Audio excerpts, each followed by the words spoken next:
Halo semuanya, ada 3 ciri-ciri KPM PKH yang nantinya pada pencairan PKH tahap ketiga, bansos PKH-nya itu tidak bisa cair. Nah, ketiga ciri-ciri itu apa saja? Pada video saya kali ini akan saya coba bantu jelaskan ya. Maka dari itu nanti informasi pada video ini jangan Anda percepat ya, atau jangan di-skip agar tidak berakibat kesalahpahaman dan tidak menimbulkan kebingungan yang berkelanjutan. Baik Sobat Netizen, silakan disimak informasi lengkapnya. Assalamualaikum warahmatullahi wabarakatuh. Salam sejahtera bagi kita semuanya. Senang sekali ya, saya Haris bisa berjumpa lagi dengan Anda semua masih di channel YouTube Hariska Vlog Playlist Info Bansos. Pada kesempatan kali ini, sebelum saya memulai informasi kita pada hari Selasa kali ini, saya mau menyapa dulu kepada Anda semua, para pemerhati channel YouTube Hariska Vlog. Mudah-mudahan Anda yang selalu mengupdate informasi atau menyimak informasi pada channel saya, mudah-mudahan ya tetap diberi kesehatan, mudah-mudahan rezekinya dilancarkan oleh Tuhan Yang Maha Kuasa, dipermudah segala urusannya. Bagi yang punya usaha, semoga usahanya menjadi semakin berkembang dan maju, dan semoga Anda semua menjadi keluarga yang sejahtera. Lalu bagi Anda yang baru bergabung atau baru menemukan channel YouTube Hariska Vlog, saya ucapkan selamat datang dan mari turut mendukung channel ini untuk terus berkembang dengan diklik subscribe bagi Anda yang belum subscribe, dan juga silakan untuk di-share ya atau dibagikan video ini di media sosial Anda semua. Baik Sobat Netizen, keluarga Indonesia, dimanapun Anda berada, saatnya kita akan masuk ke dalam topik pembahasan kita kali ini. Seperti yang tadi saya sampaikan pada pembukaan video saya, bahwasanya ada 3 ciri KPM PKH yang nantinya bansos PKH-nya itu tidak bisa cair di pencairan PKH tahap ketiga. Nah, kira-kira ketiga ciri itu apa saja? Di sini saya hanya bisa merangkum ketiga ciri saja ya. Namun perlu saya sampaikan bahwasanya saya hanya merangkum 3 ciri saja ya. Kemungkinan ada beberapa faktor lain yang menyebabkan penerima bansos PKH, bansosnya besok pada pencairan tahap ketiga itu tidak bisa cair. Tapi pada video saya kali ini saya cukup merangkum 3 poin saja. Langsung ke poin yang pertama, yang paling mudah dibuktikan secara nyata atau langsung bisa Anda buktikan sendiri, yaitu nama pada KTP dengan nama pada kartu keluarga sejahtera, atau nama KTP dengan buku tabungan rekening bansos itu ada perbedaan. Bedanya bagaimana? Mungkin ada perbedaan nama pada huruf ya, atau perbedaan spasi, itu sangat mempengaruhi pencairan bansos.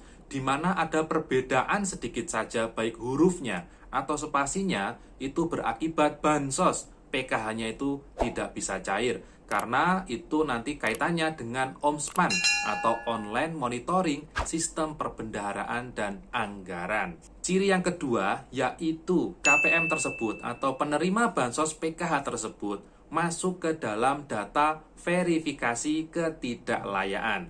Nah, pada poin kedua ini akan sedikit saya jelaskan terkait verifikasi ketidaklayaan. Jadi Kementerian Sosial itu melakukan kegiatan yang namanya verifikasi ketidaklayaan, di mana kegiatan verifikasi ketidaklayaan ini dilakukan setiap bulannya dan berakhir di tanggal 30 atau tanggal 31 setiap bulannya.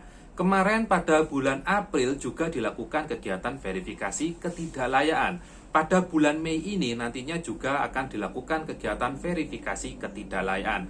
Dan apabila yang bersangkutan itu mendapatkan kategori tidak layak karena mungkin ada usulan dari masyarakat setempat atau mungkin usulan dari desa atau kelurahan yang menyatakan penerima bansos PKH yang bersangkutan ini sudah tidak layak lagi, itu maka nanti pada pencairan PKH tahap ketiga nantinya akan terbaca dalam data bansos yang bersangkutan sudah tidak layak lagi untuk mendapatkan bansos PKH, sehingga bansos PKH-nya bisa dipastikan tidak cair. Berikutnya ciri-ciri yang ketiga bagi penerima bansos PKH yang nantinya bansos PKH-nya tidak bisa cair di tahap ketiga tahun 2022, yaitu penerima bansos PKH yang sudah tidak memiliki lagi komponen sebagai penerima bansos PKH.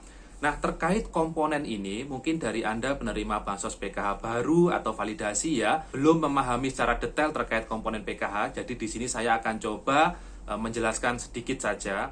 di mana penerima bansos PKH itu harus memiliki komponen ya. Komponen PKH itu apa saja? Jadi komponen yang harus ada di dalam keluarga penerima PKH yaitu adanya anak usia dini atau balita umur 0 sampai 5 tahun. Berikutnya ada komponen anak sekolah, bisa SD, bisa SMP ataupun SMA atau bisa semuanya ya.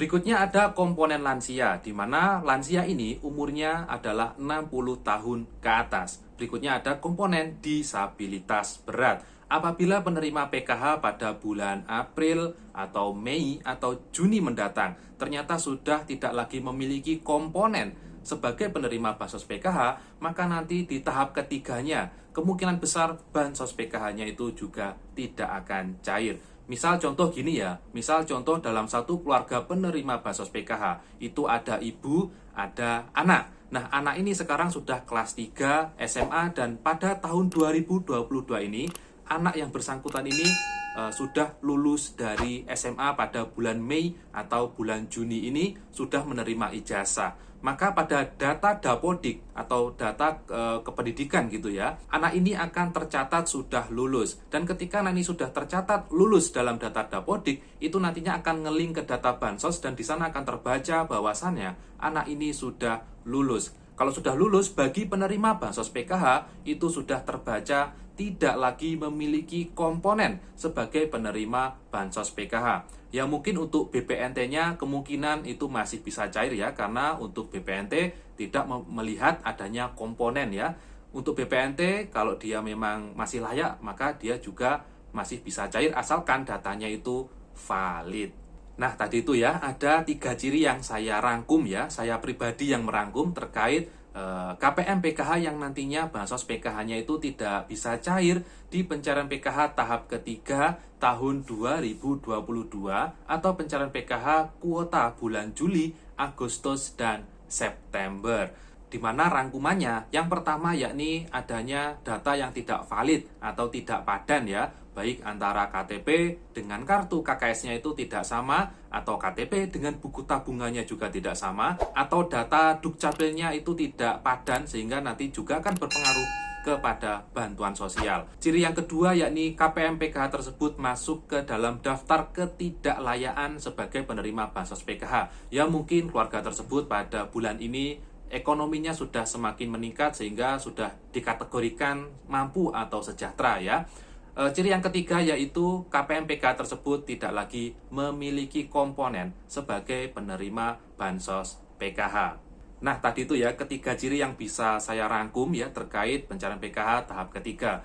Bagi Anda yang mungkin PKH-nya pada tahap 1, tahap kedua itu belum cair sama sekali PKH-nya ya, saya tidak bilang BPNT, PKH-nya Anda tidak cair, Anda bisa simak video saya berikut ini di atas.